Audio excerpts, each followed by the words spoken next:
Se vocês estudarem a história do povo de Israel no Antigo Testamento, vocês vão descobrir uma coisa triste.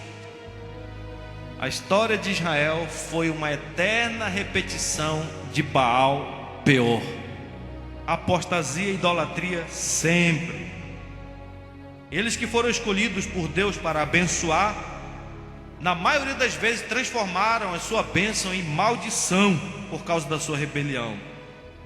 Eles que foram escolhidos para ser uma luz entre os pagãos, andaram a maior parte do tempo nas trevas. Nós não somos diferentes deles. Talvez você esteja dizendo, mas que povo mau, que povo pecaminoso, que povo rebelde contra o Senhor. Mas nós somos do mesmo jeito. A nossa vida inteira tem sido marcada por prostituição e idolatria. Será que não tem sido essa a sua experiência? Quando você olha para o passado da sua história, o que é que você encontra lá? Uma história de iniquidade, de abandono de Deus, de apostasia, de pecados contra Deus. A verdade então desta noite é que nós também merecemos a morte como consequência da nossa rebelião. E esse texto nos faz lembrar que o que Israel precisava é o que nós também precisamos hoje, de um sumo sacerdote perfeito, fiel, que tenha um santo zelo pela glória de Deus e que faça uma expiação pelo nosso pecado. Do contrário, todos nós pereceremos debaixo do prazume da ira do Senhor. A boa notícia do Evangelho é que esse sumo sacerdote já se apresentou a nós, e o seu nome é Jesus Cristo de Nazaré. A palavra de Deus diz que durante toda a sua vida ele foi um fiel e zeloso homem de Deus. E ele foi fiel e zeloso pela honra de Deus, pela glória de Deus e pela casa de Deus, como Finéias e mais ainda. Para vocês terem uma ideia, o Salmo 69, verso 9, falando sobre Jesus, fala assim: o zelo da tua casa me consumiu. Por isso, quando ele estava lá no templo vendo os vendilhões que tinham feito do templo um mercado, ele fez um chicote de cordas e deu uma surra naqueles homens maus e os expulsou do templo, dizendo: o zelo da tua casa me consumirá. Foi por causa do seu zelo que ele viveu uma vida perfeita, a única vida entre os homens verdadeiramente livre de prostituição e de idolatria.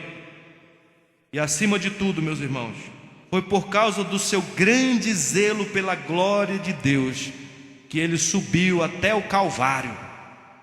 E quando ele subiu ali naquele monte, entre dois ladrões, vendo que estávamos cheios de toda sorte de abominação e de pecado contra Deus, como nosso sumo sacerdote, ele foi até o altar do sacrifício e morreu no nosso lugar.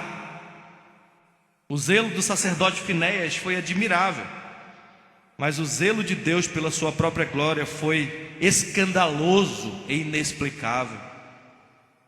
Quando Finéias viu o pecado do israelita com a midianita, ele entrou naquela tenda e traspassou aqueles dois por causa do seu pecado obstinado. Mas quando o justo Deus viu a nossa vida inteira de prostituição e apostasia, em vez de nos traspassar e nos mandar diretamente para o inferno, ele traspassou o seu próprio filho inocente em nosso lugar.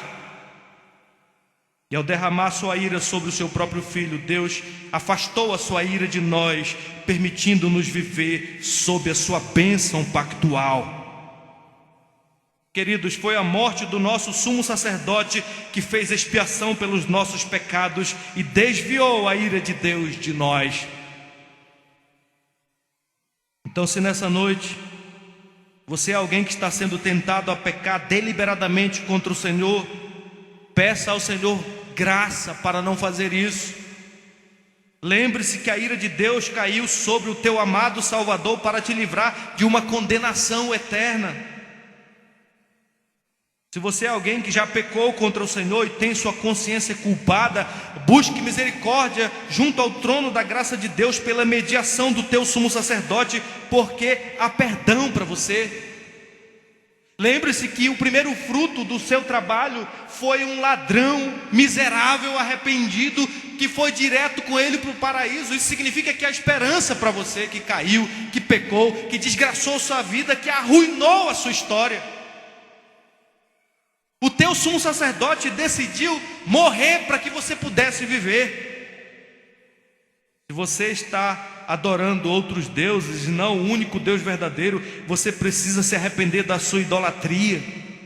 Ou quem sabe você está tentando buscar a Deus por meio de elementos que não o Senhor Jesus Cristo, por meio da mediação de santos, de Maria, ou de alguma entidade espiritual, ou de algo que possa servir de mediação entre você e Deus. Isso é pecado, isso é idolatria. Você tem que se arrepender e crer somente em Jesus, porque há um só Deus vivo e verdadeiro, e um só mediador entre Deus e os homens, Cristo Jesus, homem. Queridos, você se sente indigno de Cristo? Lembre-se que Ele é o amigo de publicanos e pecadores. Você se sente um grande pecador culpado? O sangue de Jesus te purifica de todo o pecado. Você está com medo do julgamento de Deus? Jesus Cristo já foi traspassado na cruz por você. Você está com medo de não ser recebido por Deus? Jesus foi rejeitado por você para que você pudesse receber as boas-vindas do seu Pai Celestial. Por meio de Cristo todos são bem-vindos: simeonitas e moabitas, estrangeiros e forasteiros, ímpios e profanos, prostitutas e ladrões. Por causa da morte do sacerdote inocente, todos vocês podem se achegar ao trono da graça de Deus sem medo, porque junto ao trono da graça você achará misericórdia e graça para todos os momentos da sua vida. Então venha a Cristo, confia nele. Lembre-se que uma gota daquele sangue pode te lavar de todo o teu pecado. Ele foi disciplinado pela ira de Deus, para que por sua expiação você pudesse receber o sorriso de Deus. Que Deus nos abençoe, meus irmãos. Amém.